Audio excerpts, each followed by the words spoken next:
दोस्तों कहानी शुरू होती है और हम भिखू बकलंडी को देखते हैं जो एक सपना देख रहा था जिसमें एक शानदार मालदार लड़की उसके घर पर आती है और अपनी टांगे ऊपर करके उसे अपनी पिंकी बजाने को कहती है। वहीं अपना भिखू जो कि एक बहुत बड़ा सील ओपनर था उस लड़की के पास जाता है, जिसके बाद वो उसकी पिंकी बजाने ही वाला होता है कि तभी उसकी नींद खुल जाती है। इसी दौरान वहाँ पर उसकी बहन रसीली रिया आती है और उसे कहती है कि भीसड़ी के तुझे पता भी है कि टाइम क्या हो रहा है, आज तेरी ग्रेजुएशन सेरेमनी नहीं है क्या। भिखू देखता है कि वो बहुत लेट हो चुका था, इसलिए वो कच्छे के ऊपर ही ग्रेजुएशन गाउन पहनकर जल्दी से अपने कॉलेज जाने लगता है। लेकिन तभी वो वहाँ पर अपनी बहन और उसकी दो सहेलियों को देखता है जो आधी नंगी वहाँ पर लेटी हुई थी, जिनको देखने के लिए वो थोड़ी देर वहीं पर रुक जाता है। फिर थोड़ी देर तक उनको निहारने के बाद वो जैसे ही घर से बाहर निकलता है तभी वो एक लड़की से टकराता है और नीचे गिर जाता है। वहीं वो लड़की उसे कहती है कि अगर तुम मेरी अभी लेना चाहते हो तो तुम्हें मेरे घर चलना होगा। बाय द वे मेरा नाम टिफनी है और तुम्हारा सामान खड़ा हुआ है। तभी भिखू जल्दी से खड़ा होता है और कहता है कि दरअसल मेरा सामान बहुत बड़ा है ना, इसलिए वो हमेशा खड़ा ही रहता है।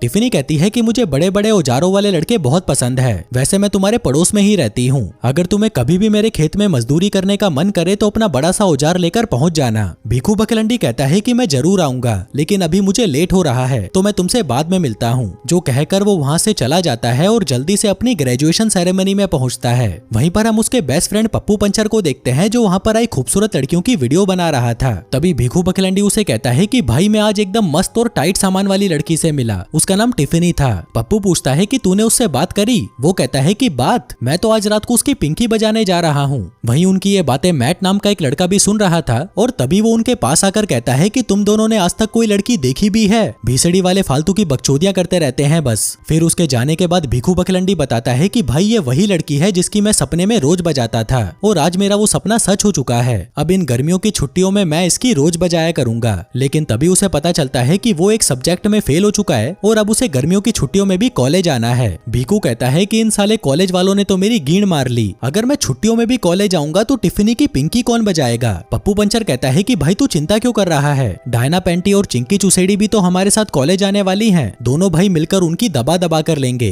कभी तू ऊपर कभी मैं नीचे, कभी तू आगे कभी मैं पीछे, भाई मजा ही आ जाएगा। भिखू बकलंडी कहता है कि नहीं मुझे उनमें कोई इंटरेस्ट नहीं, मुझे मेरे सपनों की रानी मेरी टिफनी ही चाहिए। पप्पू पूछता है कि टिफनी में ऐसा क्या है? भिखू कहता है कि वो मेरे जन्मों जन्मों का प्यार है, पिछले जन्म में भी मैंने ही उसे घोड़ी बनाया था और इस जन्म में भी मैं ही उसे घोड़ी बनाऊंगा। पप्पू पंचर कहता है कि भाई तू कोई टॉम क्रूज नहीं है जो लड़की खुद सामने से आकर तेरे को अपनी पिंकी बजाने को कह रही है, मुझे तो लगता है कि तूने कोई सपना देखा होगा। भिखू बकलंडी कहता है कि नहीं ये कोई सपना नहीं है और मेरे पास एक आइडिया है, हमारे प्रिंसिपल का मास्टर कंप्यूटर मुझे पास करा सकता है। पप्पू कहता है कि तू अपने नंबर बदल नहीं सकता, ये इल्लीगल है। भिखू कहता है कि कभी कभी गुलाबी पाने के लिए आदमी सभी हदें पार कर देता है और मैं भी यही करूंगा। जो कहकर वो वहाँ से सीधा प्रिंसिपल के ऑफिस आ जाता है और आसपास देखता है कि कोई यहाँ पर आ तो नहीं रहा, जिसके बाद वो उसके मास्टर कंप्यूटर को ऑन करता है। वहीं दूसरी तरफ यूरोप में हम एक सीक्रेट लैब को देखते हैं जहाँ पर दो साइंटिस्ट मिलकर एक सीक्रेट प्रोजेक्ट पर काम कर रहे थे। तभी डॉक्टर मैगी मरवाले बताती है कि मैंने एक ऐसा डिवाइस बनाया है जिससे हम किसी भी इंसान की मन की बातें सुन सकते हैं, यहाँ तक कि हम उसके मन को कंट्रोल करके उससे जो चाहे वो काम करवा सकते हैं। जिसके बाद वो एक लड़की के ऊपर अपने डिवाइस को टेस्ट करने लगते हैं। मैगी मरवाले कहती है कि ये एक रिसीवर है जिसको पहनकर ये लड़की किसी की भी मन की बातें सुन सकती है और हम यहाँ पर बैठे अपने कंप्यूटर से इसकी फ्रीक्वेंसी को कम या ज्यादा कर सकते हैं। उधर भिखू बकलंडी कॉलेज की वेबसाइट पर जाकर वहाँ पर अपनी मार्कशीट को एडिट करने लगता है कि तभी अचानक कंप्यूटर बंद हो जाता है। उधर दूसरी तरफ डिवाइस का टेस्ट शुरू हो जाता है जहाँ पर वो लड़की अपने आसपास मौजूद लोगों की मन की बातें सुन पा रही थी, लेकिन तभी अचानक उस डिवाइस की फ्रीक्वेंसी तेजी से बढ़ने लगती है। उधर भिखू बकलंडी उस कंप्यूटर को ठीक करने की कोशिश करने लगता है। वो देखता है कि कंप्यूटर की एक तार निकली हुई थी तो वो उस तार को वापस लगा देता है। दूसरी तरफ उस डिवाइस की फ्रीक्वेंसी इतनी ज्यादा बढ़ जाती है कि वो उस कंप्यूटर से जुड़े हुए बाकी सभी कंप्यूटर्स में आ जाती है, जिस सर्वर से भिखू बकलंडी का कंप्यूटर भी जुड़ा हुआ था। तभी डॉक्टर मैगी मरवाले कहती है कि हमें इसे जल्दी से बंद करना होगा, नहीं तो बहुत बड़ा कांड हो जाएगा। वहीं भिखू बकलंडी के कंप्यूटर स्क्रीन पर कुछ अजीब सा आने लगता है और भिखू जैसे ही उस पर हाथ लगाता है तभी उसे एक जोरदार बिजली का झटका लगता है और वो वहाँ से दूर जाकर गिरता है। हम देखते हैं कि इतना जोरदार झटका खाने के बाद भिखू बकलंडी के गोटे मुंह में आ चुके थे। अब वो वहाँ से जाने ही लगता है कि तभी वहाँ पर प्रिंसिपल की सेक्रेटरी मिस रोजी आ जाती है। वो उसे कहती है कि तुम ये बता सकते हो कि तुम यहाँ पर क्या कर रहे थे, जो कहकर वो दरवाजा बंद कर देती है। कहती है कि अगर प्रिंसिपल को इसका पता चला तो तुम्हें कॉलेज से निकाल देंगे। भिखू बकलंडी कहता है कि प्लीज मैम उन्हें कुछ मत बताना, मैं वापस सब कुछ ठीक कर दूंगा। तभी मिस रोजी अपने मन में सोचती है कि इस चूतिए की तो मैंने गींड फाड़ दी।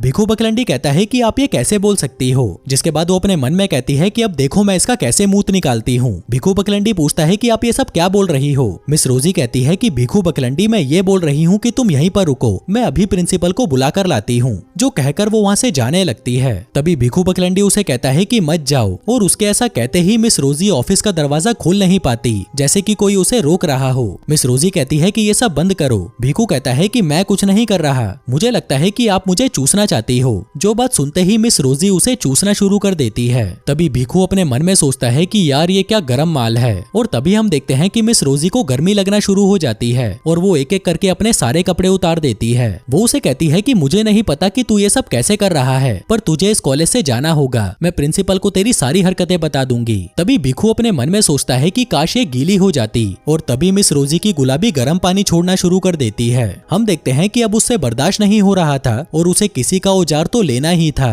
तभी वहाँ पर एक सफाई करने वाला आता है, जिसको देखकर मिस रोजी सोचती है कि चलो इसी का ही ले लेती हूँ। जिसके बाद वो उसे वहीं टेबल पर पटक कर उस पर चढ़ जाती है और उसके साथ धुआंधार मजदूरी करना शुरू कर देती है। वहीं भिखू बकलंडी जैसे तैसे करके वहाँ से बाहर निकल जाता है और फिर पप्पू पंचर के पास आकर उससे उसकी ड्रेस मांगता है, जिसे पप्पू पंचर बिना सोचे समझे उसे दे भी देता है, जैसे कि किसी ने ये उससे जबरदस्ती करवाया हो। आगे भिखू बकलंडी वहाँ से अपने घर पहुँचता है, जहाँ पर उसकी बहन रसीली रिया अपनी सहेलियों के साथ अभी भी वहीं पर बैठी थी। तभी रसीली रिया कहती है कि देखो देखो कौन आया है, मेरा कमअकल भाई जो फेल हो गया, सभी इसके लिए तालियां बजाओ। भिखू बकलंडी कहता है कि चाहे कुछ भी हो जाए लेकिन मॉम डैड को इसके बारे में पता नहीं चलना चाहिए। रसीली रिया कहती है कि मैं तो उन्हें ये कब की बता चुकी हूँ और पापा अंदर डंडे पर तेल लगाकर बैठे हैं, तू भी थोड़ा तेल अपनी गिण पर लगा ले। वहीं भिखू बकलंडी को बहुत गुस्सा आ रहा था, तो वो उन्हें कहता है कि तुम तीनों पदोड़ी हो। और तभी हम देखते हैं कि वो तीनों लड़कियां जोर जोर से पादना शुरू कर देती हैं। भिखू बकलंडी सोचता है कि अब तुम लोग दिन भर पादते रहना। वहीं पाद पाद कर रसीली रिया को टट्टी लग जाती है, तो वो टट्टी करने के लिए अंदर चली जाती है। फिर थोड़ी देर बाद भिखू बकलंडी अच्छे से तैयार होकर राजा बाबू बनकर बाहर जाने लगता है,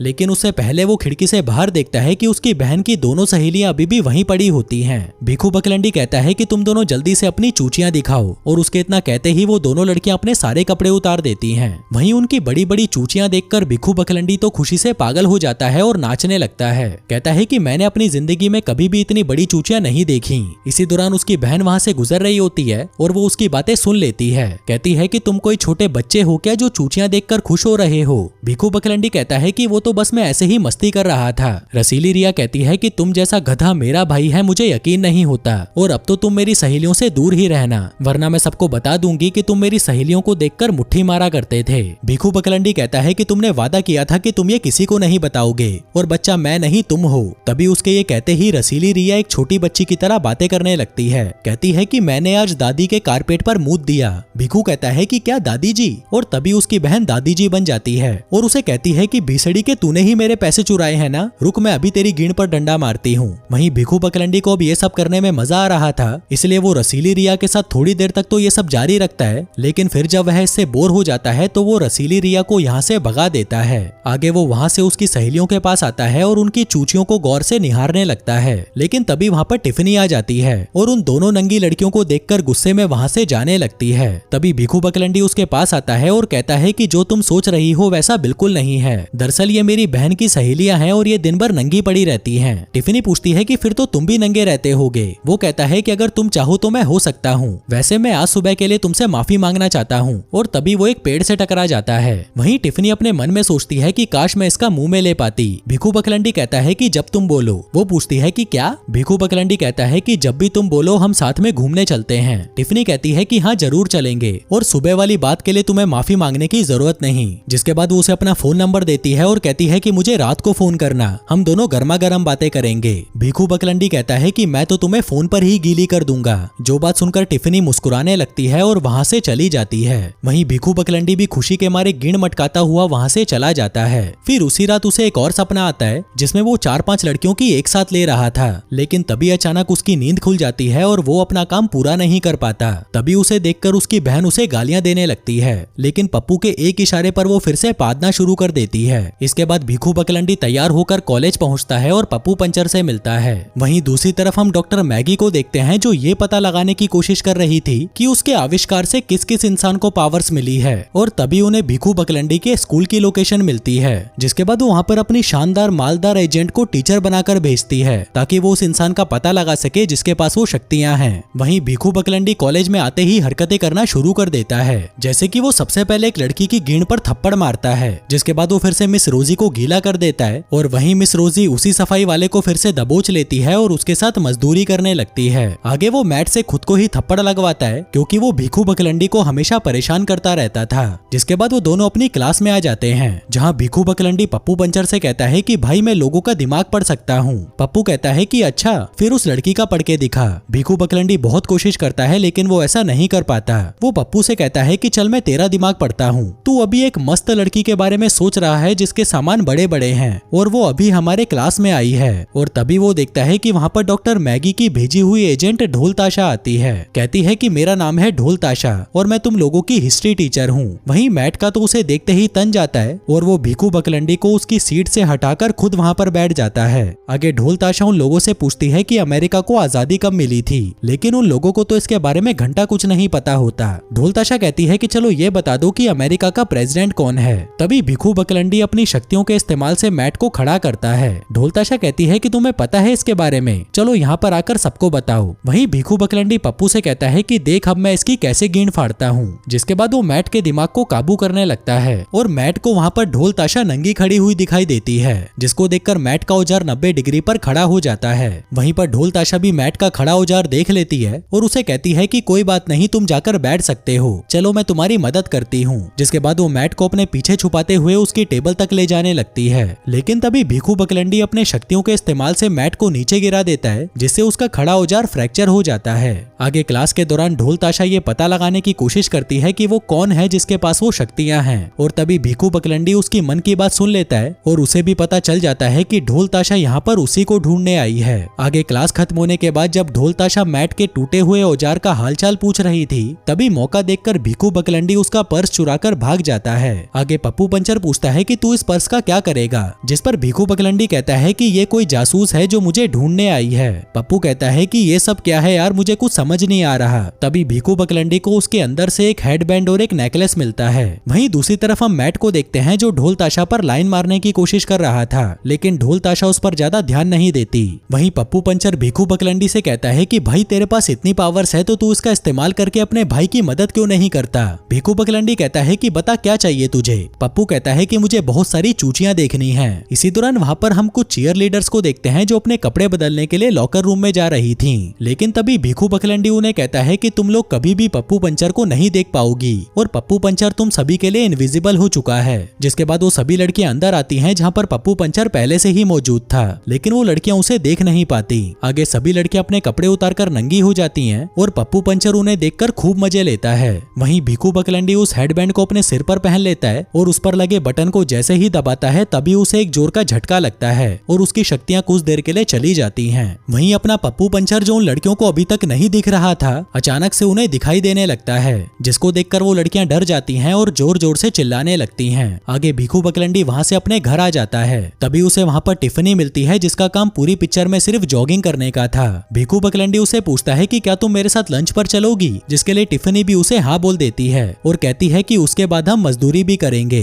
वहीं दूसरी तरफ हम उस सफाई वाले को देखते हैं जिसे सफाई के दौरान ढोल ताशा का नेकलेस गिरा हुआ मिलता है। सफाई वाला उसे उठा लेता है और वहां से सीधा मिस रोजी के पास आ जाता है। वहीं मिस रोजी उसे कहती है कि कल जो हमारे बीच में हुआ उससे मैं अभी भी सदमे में हूँ, इसलिए मैं वापस तुम्हारे साथ वो सब नहीं करने वाली। सफाई वाला कहता है कि नहीं नहीं, मैं यहाँ पर तुम्हारी लेने नहीं बल्कि तुम्हें कुछ देने आया हूँ। ये बहुत कीमती नेकलेस है जिसको मैंने चोर बाजार से खरीदा था और ये तुम पर बहुत अच्छा लगेगा। जो कहकर वो उसे वो नेकलेस पहना देता है। आगे मिस रोजी वहाँ से एक बार में जाती है और पटियाला पैग मांगती है। कहती है कि जितना स्ट्रॉन्ग हो सके उतना बना। वहीं दूसरी तरफ हम भिखू बकलंडी को देखते हैं जो अपनी इन शक्तियों से परेशान हो चुका था। कहता है कि अब मुझे कैसे भी करके इनसे छुटकारा पाना होगा। उधर बार में मिस रोजी बारटेंडर से कहती है कि 28 साल से मैं अपनी पिंकी किसी स्पेशल आदमी के लिए बचा रही थी, लेकिन मेरी सील उड़ाई किसने? एक सफाई वाले ने। साला मुझे तो खुद पर ही शर्म आ रही है। उधर पप्पू पंचर उस हेडबैंड को पहनने ही लगता है कि तभी भिखू बकलंडी उसे रोक देता है। इसी दौरान वहाँ पर उसकी बहन आ जाती है और उसे गालियां देने लगती है क्योंकि वो उसकी कार लेकर चला गया था।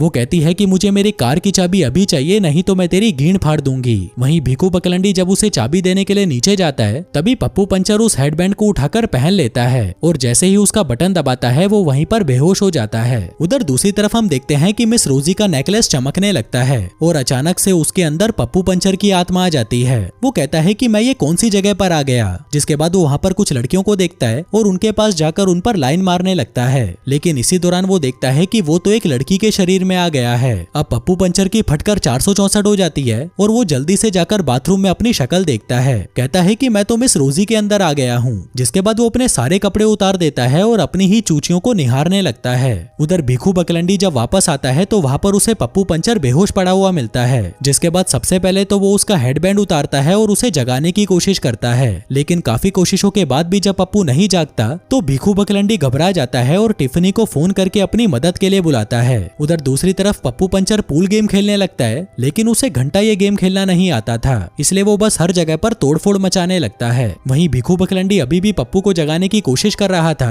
पर तभी वहाँ पर पप्पू आ जाता है और उसे कहता है कि तू ये मेरे शरीर के साथ क्या खिलवाड़ कर रहा है। भिखू उससे पूछता है कि भाई तू मिस रोजी कैसे बना। वो बताता है कि ये नेकलेस एक रिसीवर है और वो हेडबैंड एक ट्रांसमीटर। भिखू पूछता है कि फिर मिस रोजी कहाँ पर है। पप्पू कहता है कि वो तो अभी भी अंदर ही है। जिसके बाद वो दोनों मिलकर पप्पू पंचर को उठाने की कोशिश करने लगते हैं, लेकिन तभी वहाँ पर टिफनी आ जाती है और उसे लगता है कि ये तीनों साथ में मजदूरी कर रहे हैं, इसलिए वो गुस्सा होकर वहाँ से चली जाती है। भिखू उसके पीछे आता है और कहता है कि मैं तुम्हें समझाता हूँ। टिफनी कहती है कि तुम इतने घटिया इंसान हो सकते हो, मैंने कभी सोचा भी नहीं था। जो कहकर वो उसके मुंह पर एक चमाट मारती है और वहाँ से चली जाती है। तभी उसके जाते ही मिस रोजी वहाँ पर आती है और वो भी भिखू को एक चमाट मारकर वहाँ से चली जाती है। फिर पप्पू वहाँ पर आता है और भिखू बकलंडी उसे एक चमाट मारता है। कहता है कि भीसड़ी के तेरी गीण मस्ती की वजह से मेरे घोड़े लग गए, अब तेरे को जो करना है कर, मैं तो यहाँ से जा रहा हूँ। जो कहकर वो वहाँ से चला जाता है। उधर दूसरी तरफ डॉक्टर मैगी मरवाले ढोल ताशा से कहती है कि तुम्हें जल्दी से उस इंसान को ढूंढना होगा और उससे उसकी पावर्स लेकर वापस आना होगा।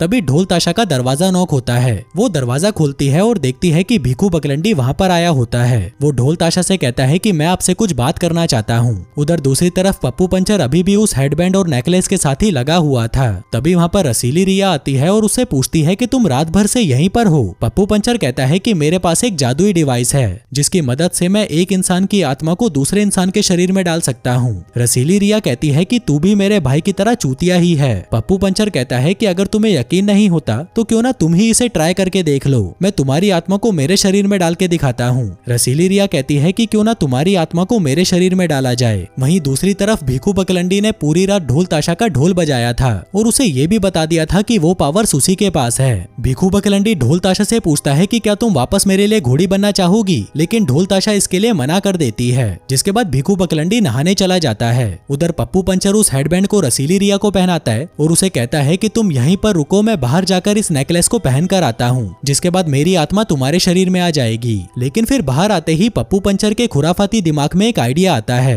और वो उस नेकलेस को वहाँ पर बैठी हुई एक बिल्ली को पहना देता है। वहीं ढोल ताशा के घर पर मैट आता है। ढोल ताशा पूछती है कि तुम यहाँ पर क्या करने आए हो। मैट कहता है कि मैं आपसे अपनी दिल की बात कहने आया हूँ। लेकिन इसी दौरान वहाँ पर भिखू बकलंडी आ जाता है, जिसे देखकर मैट की फट जाती है और वो ढोल ताशा से पूछता है कि ये तुम्हारी बजा रहा है, पर तभी ढोल ताशा उसे वहाँ से भगा देती है। उधर दूसरी तरफ पप्पू पंचर रसीली रिया को देखने आता है और तभी वो देखता है कि रसीली रिया बिल्ली बन चुकी है और बाहर वो बिल्ली जो भी हरकतें कर रही थी, यहाँ पर रसीली रिया भी कुछ ऐसा ही कर रही थी। इसी दौरान रसीली रिया पप्पू पंचर को दबोच लेती है और उसके साथ मजदूरी करने लगती है, लेकिन मजदूरी के साथ साथ वो उसे नोचना शुरू कर देती है। वहीं पप्पू पंचर, जिसकी हालत बहुत खराब हो चुकी थी, वो बहुत ही मुश्किल से अपनी जान बचाकर वहाँ से भागता है। उधर भिखू बकलंडी ढोल ताशा को लेकर अपने घर पर आता है ताकि वो उसका सामान उसे वापस दे सके, पर तभी पप्पू पंचर उसे बताता है कि तुम्हारी बहन बिल्ली बन चुकी है और वो अपनी पिंकी बजवाने के लिए पागल हुई जा रही है। भिखू बकलंडी कहता है कि भीसड़ी के मैंने तुझसे दोस्ती ही क्यों करी, तेरे जैसे नीच आदमी का तो औजार ही काट देना चाहिए। जिसके बाद वो दोनों उसके कमरे में आकर देखते हैं तो रसीली रिया वहाँ से जा चुकी होती है।